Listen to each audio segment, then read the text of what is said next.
Assalamualaikum warahmatullahi wabarakatuh. Lagi Pak ke materi selanjutnya ya tentang cache memory. Nah, pada cache memory ini kita akan bahas kelanjutan dari fungsi pemetaan. Nah, kemarin kita sudah mempelajari tentang direct memory, direct mapping.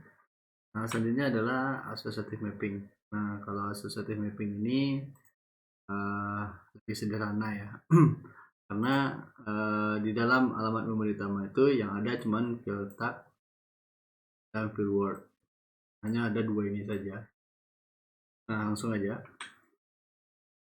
Nah, pada associative mapping, maka strukturnya itu terdiri dari tag ya, field tag dan field word. Hanya dua ini saja. Nah, biasanya ini standarnya itu adalah 24 bit, di mana asumsinya adalah 24 bit alamat ini didapat jika main memory itu mengalokasikan datanya adalah sebesar 16 MB. Nah, ini silakan nanti dilihat lagi video Bapak yang kemarin bagaimana cara mendapatkan 24 bit alamat jika diketahui bahwasanya main memory mempunyai alokasi sebesar 16 MB.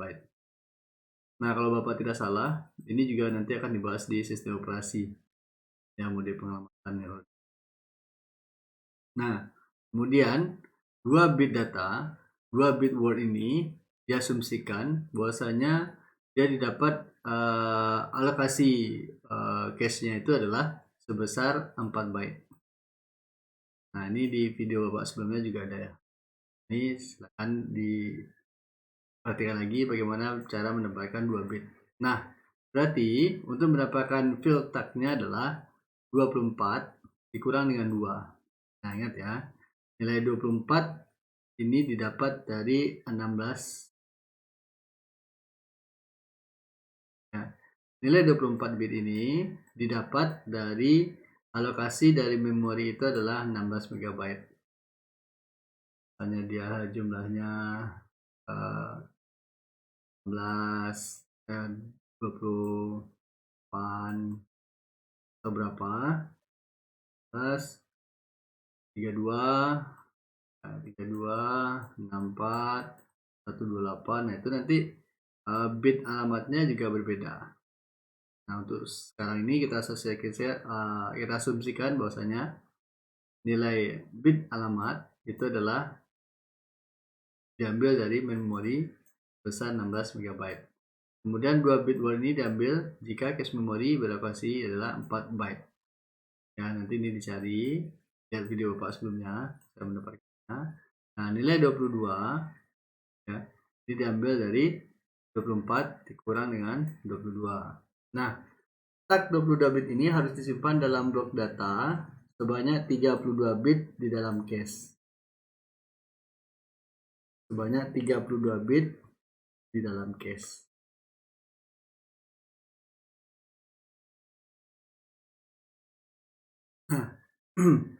Contoh, jadi sudah ada ya contoh. Ini contohnya kita buktikan ya. Kita pakai soal yang sebelumnya, di mana memorinya itu adalah sebesar 16 MB. Kemudian bloknya, oh ya tadi maaf ya Bapak bilang cache tadi ya. Nah, bloknya adalah sebesar 4 byte. Ya. Nah, berarti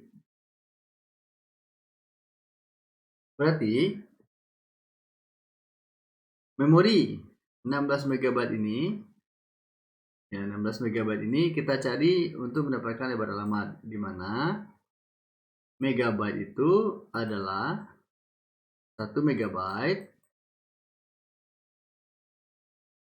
sama dengan 2 kali pangkat 20 ditambah dengan berapa kali berapa 16. 2 pangkat berapa yang hasilnya adalah 16. Nah, maka nilainya adalah 2 pangkat 4. Nah, 2 pangkat 4 itu adalah 2 pangkat 4 16. 20 ditambah 4 adalah 24. Kemudian size blocknya adalah 4 megabyte, 4 byte, berarti 1 byte sama ya, berapa kali berapa, bukan 1 byte berarti 2 pangkat berapa, yang hasilnya adalah 4 byte ya, yang hasilnya adalah 4 byte. Jadi 2 pangkat 2, maka 2 nya diambil, diletakkan pada word, berarti 24 untuk alokasi alamat kita tulis pada tanda panah, nilai 2 bit kita tulis pada bagian sebelah kanannya atau bagian paling kanan. Maka jumlah tag sama dengan lebar alamat LA dikurang dengan lebar word atau LW. Itu aja rumus dasarnya ya. Nah, dari sinilah nanti kalau misalnya ada soal tambahan, misalnya soal keduanya adalah berapa alokasi alamat ya, line numbernya berapa, jika diketahui alamat datanya adalah 16339C ya, 16339C. Kalau dia direct kita sesuaikan dengan bentuk strukturnya. Kalau associative mapping juga kita sesuaikan dengan alamat bentuk strukturnya, di mana nilai tagnya adalah 22, wordnya adalah 2. Nah, bagaimana langkah-langkahnya? Nah, pertama, set associative mapping ini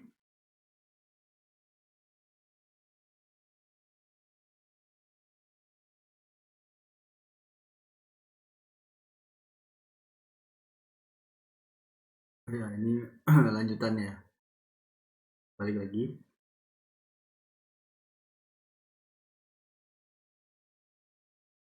Oke. Nah, bagaimana kalau misalnya alamat datanya adalah 16339C dengan strukturnya adalah asosiatif set. Nah, asosiatif ya dengan asosiatif, dimana bentuk pengalamannya adalah tagnya berjumlah 22, wordnya adalah 2. Nah, coba kita lihat pada gambar ini. Untuk alokasi alamat data 16339C, maka nilai tagnya adalah 058CE7 ya, 058CE7. Nah, kita akan cek apakah benar nilai tagnya itu adalah 1058CE7. Oke. Nah, ini berarti kita konversi, ini adalah bilangan heksadesimal, kita akan ubah ke dalam bilangan biner. Kita mulai dari C 9 3 6 1. Oke, C ini nilainya 12 ya. Coba kita cek. A sama dengan 10, B sama dengan 11, C sama dengan 12. Oke, jadi berapa tambah berapa dari bilangan ini? 48, yang hasilnya adalah 12, maka nilainya adalah 110. Berarti untuk C binarnya adalah 11009, berarti 8 ditambah 1 berarti 1 0 0 3, yaitu 1 1 0. Oke, 3 juga 1 1 0 0 6 0 1 1 0, kemudian 0 0 0 1. Nah, kita ambil alamat bentuk struktur main memory address-nya, bentuk struktur memorinya. Wordnya adalah 2, berarti kita singkirkan 2 bit ini dulu. Jadi kita singkirkan, berarti sisanya adalah harusnya adalah 22. Coba kita cek. 1 2 3, 4, 5, 6, 7, 8, 9, 10, 11, 12, 13, 14, 15, 16, 17, 18, 19, 20, 21, 22. Nah, ini kita bagi 4-4. 1, 2, 3, 4, 5. Oke, bisa coba bagi. Ini 1, 2, 4, berarti 7. Hasilnya harus ini ya. Hasilnya harus ini. 7. 8 tambah 4, 12 tambah 1. 13 ya. 13. Ini E. 0, 0, 1, 1. 8 tambah 4, 12. Itu C. C. C. Kemudian ini 0, 0, 0, 1. Ini 8. Bukan 1 ya, ini 8.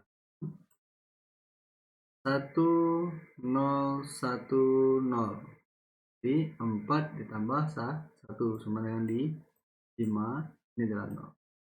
Maka nilai alamat untuk tagnya adalah 058C itu 7. Nah, kilo line numbernya ini abaikan dulu. Nah, itu adalah cara menggunakan prosedur associative mapping. Nah, ternyata associative mapping itu terbagi pada associative mapping itu ada juga yang disebut dengan set associative. Berarti ada 3 nih. Ada direct mapping, ada associative, dan ada set associative mapping. Ya. Nah, kalau set associative mapping ini terbagi atas tag, set, dan word. Beda ya. Kalau associative dia hanya terdiri dari tag dan word. Oh ya, ini cek dulu. Word, tag dan word saja. Tag dan word saja. Sedangkan set associative itu terdiri dari tag, set, dan word. Nah, case-nya ini dibagi menjadi beberapa set. Berarti ada 2-way set, ada yang 4-way set. Nah, berarti dalam satu baris terdapat dua set. Kalau 4-way set berarti dalam satu baris dapat 4 set. Nah, biasanya setiap set itu berisi beberapa line. Oke, lanjut. Nah, bentuk dari struktur associative mapping, struktur alamatnya, selalu diawali dengan 2 bit word dan asumsi ya. Dasarnya ini ya, word, set, dan tag. Nah, dari mana datang ini? Nah, 24 bit ini diambil dari 16 MB tadi. Nah, seperti sebelumnya, 24 bit alamat. Berarti ini nilainya adalah 24. 2 bit ini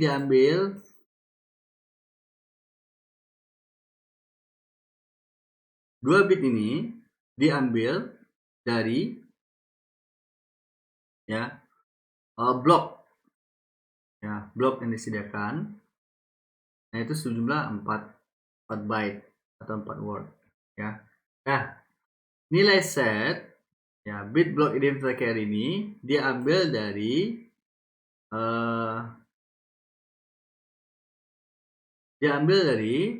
jumlah pengurangan dari 24 dikurang dengan 2 sama dengan 22. Nah, 22 ini dibagi. Kenapa? Karena dia mempunyai set tadi. Set itu berarti dia diatur ada yang 2-way set atau 4-way set. Nah, diatur dengan jumlah bitnya, yaitu nilai 22 dikurang dengan 13, di mana 13 set number ini terdiri dari 2 buah slot. ya. Nah, ini nanti kita cari bagaimana cara menentukan setnya, ya. Bagaimana cara menentukan setnya. Nah, jadi perhatikan ya, nilainya terdiri dari word, set, dan tag. Nah, nilai alamat dasarnya adalah 24, ya 24 bit. Kemudian alamat dasarnya atau alamat wordnya itu adalah 4 byte, berarti alokasinya adalah 2 byte. Nah, berarti nilai 24 dikurang dengan 2, ya 24 dikurang 2 berarti nilainya adalah 22. Nah, sekarang setnya itu diketahui bahasanya jumlahnya adalah 13. Kita asumsikan saja setnya itu adalah 13. Nilai set ini dia diambil dari pengaturan setnya tadi, apakah dia two way atau four way. Nah, sekarang kita anggap dia 13 bit. Berarti 22 dikurang 13 berarti 9. Berarti 9 untuk tag, 13 untuk set, 2 untuk word. Oke. Nah, sekarang kita akan coba bagaimana cara menggunakan atau menemukan set dan mengecek tagnya berapa. Ya. Kita akan melihat content of case yang di bagaimana cara menggunakan set ya pada cache memory serta cek tagnya. Oke. Nah, ini kita ketahui juga bahasanya adalah memorinya 16 MB, cache-nya 64, bloknya 4 byte. Nah, kita akan bikin dalam bentuk two-way set.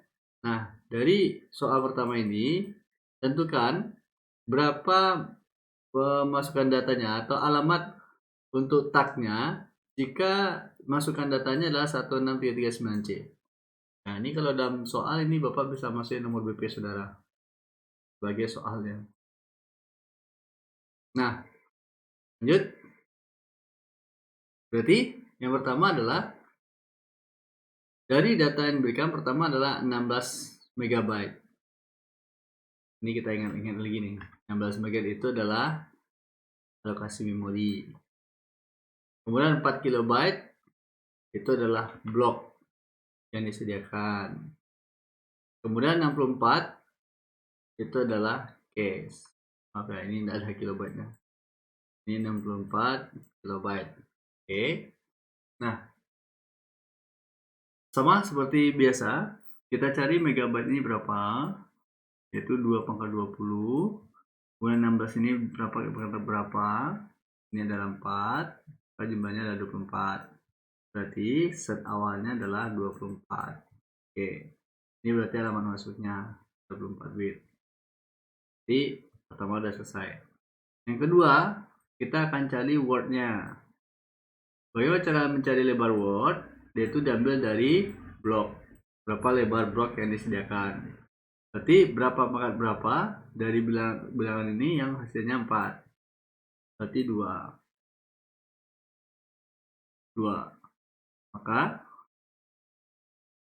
Maka nilai wordnya adalah 2 bit. Ya, 2 bit. Berarti alokasinya adalah 2 bit. Nah, 2 bit ini berarti untuk alokasi tag dan setnya itu adalah sebanyak 24 dikurang 2. Berarti nilainya adalah 22. Oke. Di sini paham ya? Jadi kurang 2, maka nilainya adalah 22. Nah, selanjutnya kita mempunyai 64 KB. Ya, 64 ini adalah cache. Nah, kita diminta untuk menyelesaikan two-way set. Berarti hasil pembagiannya nanti dibagi 2. Nah, kalau misalnya dia tidak dibagi 2, ini dia langsung menjadi direct. Oke ya. Dia akan langsung menjadi direct. Nah, langsung menjadi direct. Nah, oke. Kalau misalnya dia dibagi 2 atau dibagi dengan 4, maka dia menjadi set asosiatif. Oke. Coba ya. 64 KB dibagi dengan 4 byte. Maka ini bukan 4 kilobyte, ini 4 salah itu.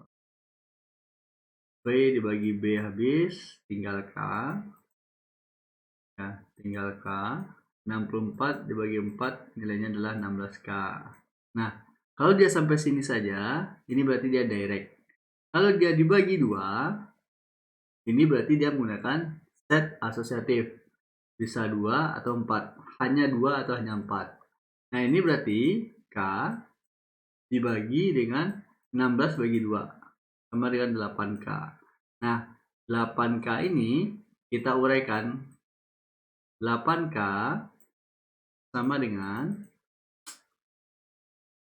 8K sama dengan, kita cari kalau kilobyte-nya berapa. Jadi kilobyte 8K itu sama dengan 2 pangkat 10 ditambah dengan 2 pangkat 3. 3 itu 8 ya. Sama dengan 13. Jadi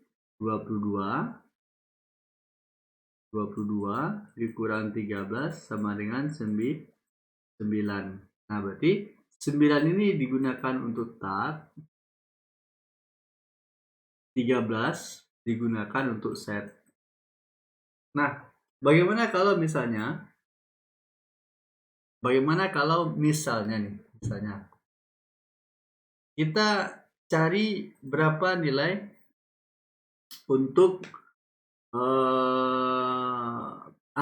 pengalamatan dengan metode direct mapping.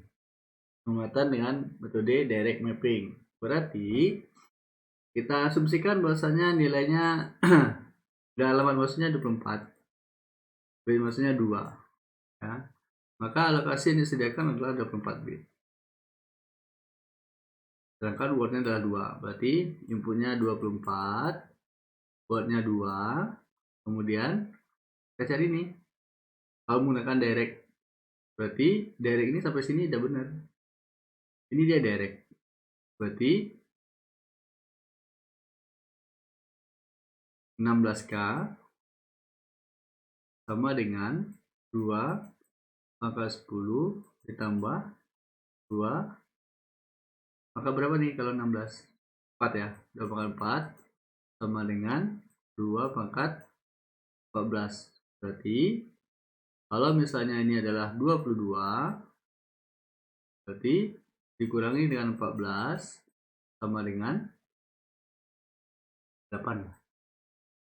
Jadi tagnya 8, setnya atau line-nya adalah 14.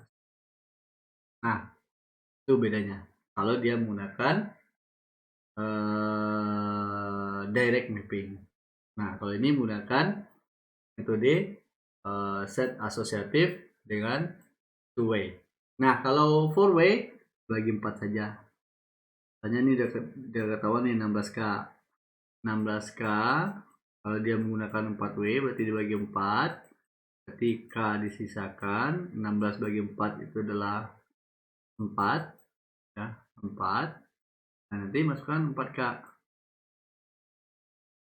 4K sama dengan 2 pangkat 10 ditambah 2 pangkat 2 sama dengan 2 pangkat 12. Ya, berarti setnya adalah 12. Kalau misalnya dia menggunakan four way. Nah, oke. Lanjut.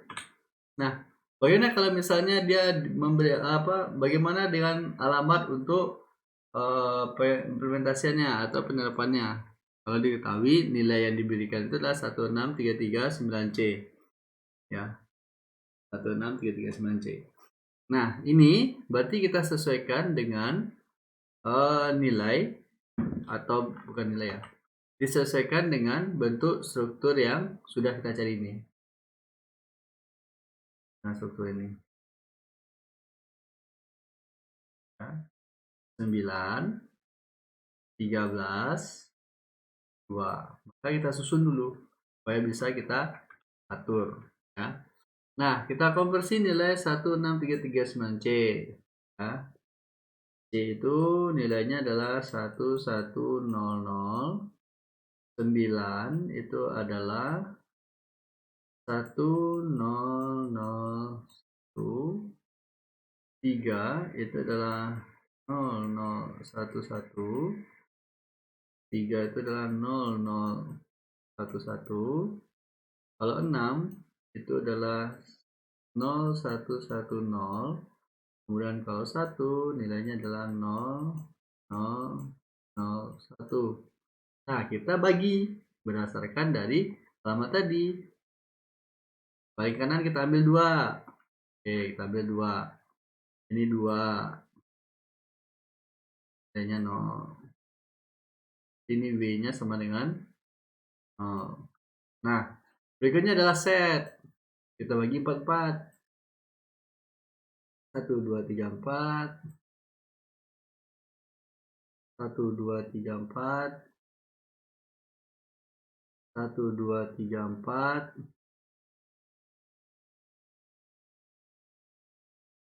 1, 2, 3, 4. 1, 2, 3, 4. Ya, 1, 2.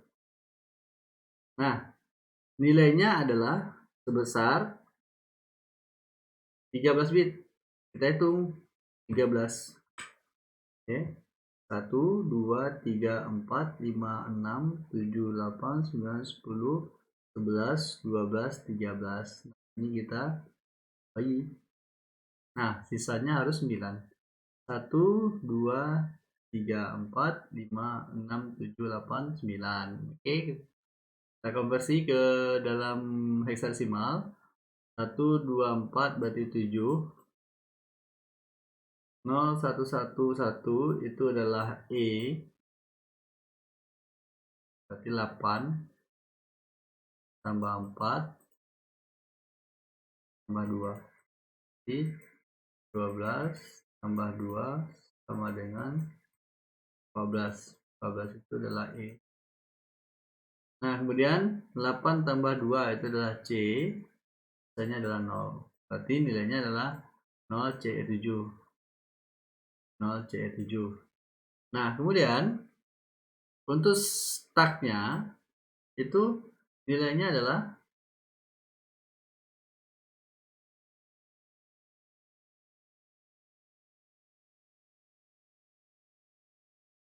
nilainya adalah 1, 2, 3, 4. Berarti ini 12. Oh, jadi dari sini ini 1, ini sisa. Oke. 0, 8 tambah 4 itu adalah 12. 12 itu adalah C.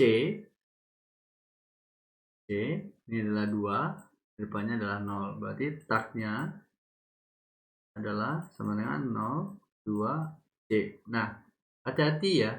Hati-hati dalam membagi ini. Ya. Usahakan selesaikan dulu satu-satu. Kalau Word sudah selesai, baru pindah ke set. Kalau set sudah selesai, baru nanti pindah ke pindah ke taknya. Nah, ini adalah cara menggunakan tak. Bagaimana hasilnya? Nah, karena kita menggunakan 2 way, maka ininya dibagi 2. Ininya dibagi 2. Ya, dibagi 2 dengan nilai yang sama. Asalkan dia menggunakan tak 02C. Nah, itu. Maka nilai datanya adalah sah. Ya, nilai datanya adalah sah. Nah, kalau misalnya dia kosong, di alamatnya nilai 7. Oke, kurang lebih seperti itu ya cara menggunakan pemetaan pada cache memory ya. Jadi untuk penggunaan pemetaan pada cache memory itu ada 3 berarti. Ada direct mapping, ada asosiatif dan asosiatif. Nah, sekarang Soalnya adalah algoritma pergantian. Yang dimaksud dengan algoritma pergantian adalah suatu mekanisme pergantian blok-blok dalam memori cache yang lama dengan data yang baru. Nah, ini akan Anda pelajari di masa depan sistem operasi. Ini pasti Anda pelajari. Ya. Nah, dalam pemetaan langsung itu tidak diperlukan algoritma ini. Namun, dalam pemetaan asosiatif dan set asosiatif, algoritma ini mempunyai peranan penting untuk meningkatkan kinerja dari cache memori. Nah, pada teknik direct mapping, jika sebuah blok akan disalin ke sebuah slot dan slot tersebut sedang terisi, maka blok yang baru tersebut langsung akan menggantikan blok yang lama. Nah, pada teknik full asosiatif dan set asosiatif mapping, jika sebuah blok akan disalin ke slot cache dan semua slot-slot itu penuh, maka harus ditentukan isi slot mana yang harus diganti. Nah, untuk itu diperlukan sebuah algoritma pergantian. Nah, algoritma yang pertama adalah direct mapping. Nah, ini tidak ada pilihan, ini sifatnya langsung. Di mana tiap word dari sebuah blok hanya dapat terpetakan pada satu baris tertentu. Nah, jika ada data baru yang akan disimpan dalam cache, maka di dalam cache maka akan diganti pada baris tersebut. Nah, algoritma replacement ini tandanya adalah sudah mempelajari algoritma replacement itu gampang. Ada istilah nanti namanya FIFO. Ada nanti istilah yang namanya FIFO.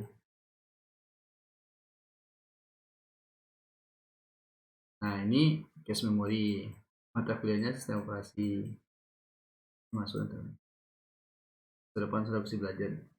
Kemudian ada LIFO. Last in, first out.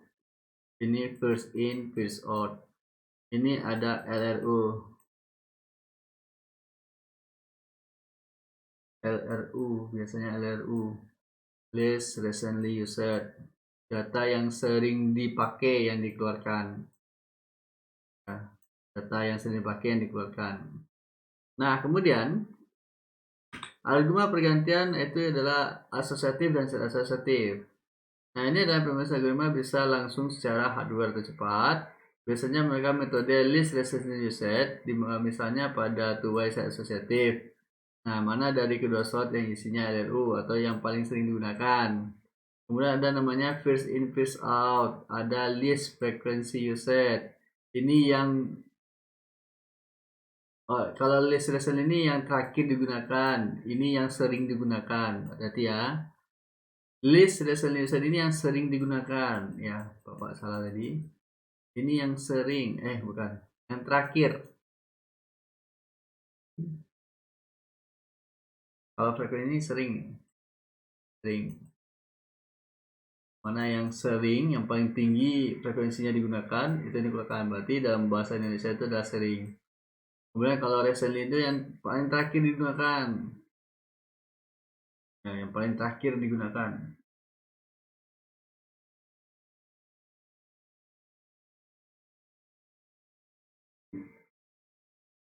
Ya.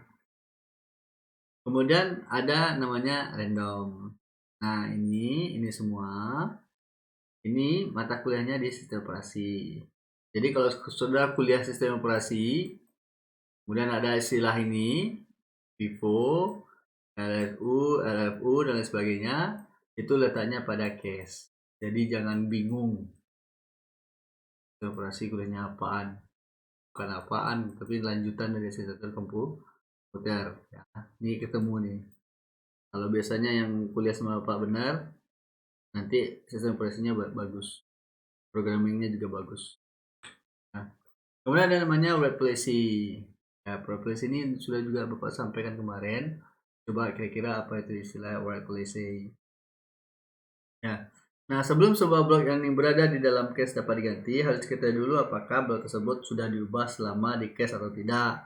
Nah, bila belum diubah, blok lama dapat langsung ditindih. Bila sudah diubah, maka isi memori utama harus diperbarui. Kemudian, ada dua replace yang bisa digunakan. Yang pertama adalah white rock dan white back. Kalau white rock itu penulisannya dilakukan pada cache dan juga memori utama. Ini akan menyebabkan banyak traffic dan memperlambat proses penulisan. Kemudian ada istilah write back. Nah, pada awalnya perubahan hanya dilakukan di cache saja. Sebuah bit akan di-set apabila update terjadi. Nah, pada saat blok akan diganti, penulisan pada memori hanya dilakukan apabila bit tersebut dalam keadaan di-set. Nah, setiap input output harus mengakses langsung ke cache karena isi memori utama tidak valid. Nah, ini menyebabkan rangkaiannya menjadi rumit. Ya. Nah, bagaimana pergantian antar blok? Ya, bagaimana bentuk pergantian antar blok? Nah, ini yang bikin Anda pusing di sistem operasi.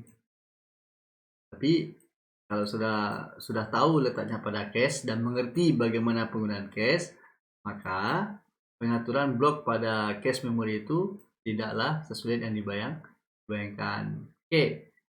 Kemudian adalah jumlah cache. Ya. Pada PT4 ya, cache-nya itu kita mulai dulu dari 80386 ya, 80386. Ini tidak menggunakan chip cache. Kemudian 486 itu menggunakan 8K, di mana menggunakan 16 line dan menggunakan 4-way set associative organization. Berarti dia menggunakan set asosiatif dengan jenis 4-way. Kemudian ada Pentium. Ini versionnya. Menggunakan dua buah chip, satu cache untuk data dan instruksi. Kemudian Pentium 4 itu menggunakan satu cache di mana nilainya adalah 8 kilobyte.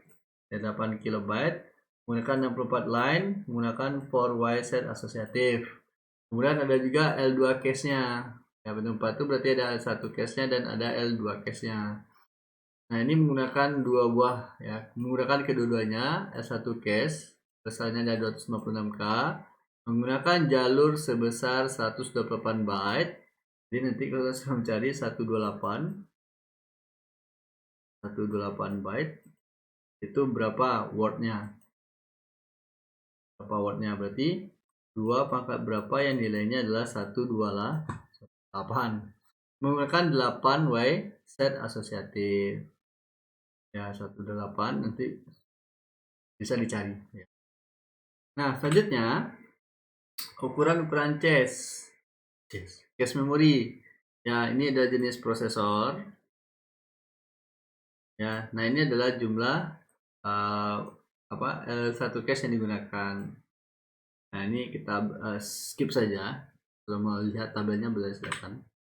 Nah, ini adalah arsitektur dari pintu 4 ya. Satu pintu 4 ini sistem bus. Bapak sudah bahas sistem bus. Ini ada dua cache, biasanya 256. Kemudian nanti akan ambil instruksi, kemudian menerjemahkan, kemudian masukkan ke dalam L1 cache instruction yang menggunakan 12 kilo nano operational. Kemudian nanti masuk ke dalam rangkaian logic, out of order execution logic. Nah, nanti baru ini dibagi. Nah, nanti hasil dari baginya ini pada ALU ya. ALU ini kita bahas minggu depan. Nah, nanti datanya akan disimpan ke L1 data cache yang 8 kilobyte. Kalau misalnya datanya masih dibutuhkan, maka dia akan masuk pada register file atau disimpan pada L2 cache. Nah, kalau misalnya dia penuh, L2 cache-nya penuh, L1 cache-nya penuh, maka dibutuhkanlah namanya algoritma pergantian. Nah, itu tadi yang LRU, LFU, FIFO, dan random ya. Nah, ini yang sudah Bapak tekankan lagi. Ini sudah nanti ketemunya di sistem operasi. Oke, bagaimana dengan Intel Core i3? Nah, ternyata Intel Core i3 itu mempunyai L3 cache. Ya, mulai dari yang menggunakan istilah Sandy Bridge dan Ivy Bridge. Ya, mulai dari Core i3 generasi kedua, di mana mempunyai L3 cache sebesar 3 MB. Kemudian untuk Core i5 yang mempunyai L3 cache, yang paling besar itu FTB sama Bridge yang versi desktop. Kalau yang versi mobile-nya cuman 3 mega. Nah, ini untuk generasi kedua. Jadi sekarang pakai generasi 9 ya. Nah, ini untuk family Core i7 yang menggunakan L3 case, ada 8, ada 15, 10, 8, ada 6, dan ada 4 MB. Nah, berikutnya adalah arsitekturnya. Nah, ini adalah arsitektur dari Core i3. Ini ketahuan kalau CPU-nya kan ada dua nih. L2 cache-nya itu 256, L3 cache-nya adalah 4 MB. Nah, ini masuk ke link controller. Nah, ini ada grafik memori. Ternyata dari Intel Core 3 itu sudah ada VGA bawaan. Ya. Kemudian ada controller. Ini nanti masuk ke GPU. Ini untuk proses VGA-nya. Kemudian nanti baru masuk ke PCI. Nah, PCI-nya ini nanti akan dihubungkan melalui PCI Express Gen 2. Nah, coba cek ada enggak prosesor terbaru Intel ini harus menggunakan motherboard. Ya, motherboardnya pas kamu buat itu harus pakai Gen 2. Atau pertanyaan gampangnya, prosesor apa saja yang menggunakan motherboard Gen 2. Nah, itu akan Anda cari untuk nah, ini dibuka ke memori ya. Oke. Nah, bagaimana dengan laptop Bapak? Anda sendiri bisa cek apakah laptop Anda menggunakan set associative atau tidak. Dan menggunakan pemetaan mapping atau tidak. Apa jenis pemetaan yang digunakan. Ya. Nah, ini Bapak bisa lihat kan. Anda silakan install CPU-Z. Ya. Silakan download install CPU-Z, Bapak tidak promo. Anda bisa baca di sana spesifikasi dari komputer Anda masing-masing. Nah, Bapak tidak akan membahas yang lain. Bapak buka pada case-nya. Nah, ternyata Bapak mempunyai L3 cache dengan menggunakan alamat set asosiatif 4-way dan 12-way. Ada 4, ada 8, dan ada 12. Ya, yang menggunakan 64 byte line size. Berarti jalur yang disediakan itu adalah 64 byte. Ya. Nah, ini berarti kita tahu bagaimana, ternyata kalau misalnya kita mencari prosesor, ternyata mempengaruhi bagaimana dia cara mengganti atau melakukan alokasinya. Ternyata di sini ya sistem kita bekerja. Nah, Anda bisa membandingkannya dengan prosesor-prosesor yang lain ya, terutama dengan AMD atau sebagainya. Nah, berarti yang kita bahas tentang cache memory itu adalah ini ya, ini yang kita bahas. Oke. Nah, silakan Anda cek bagaimana dengan laptop atau komputer Anda masing-masing. Apakah menggunakan set asosiatif atau direct mapping, pemetaan untuk cache memorinya. Oke, Bapak rasa cukup untuk kali ini. Nah, kita lanjutkan dengan materi berikutnya yaitu tentang prosesor ya. Nah, Bapak rasa cukup dulu untuk pertemuan kita kali ini. Kita lanjutkan minggu depan. Terima kasih atas perhatiannya. Silakan nanti di komen di bawah kalau misalnya ada pertanyaan. Terima kasih. Assalamualaikum warahmatullahi wabarakatuh. Ciao.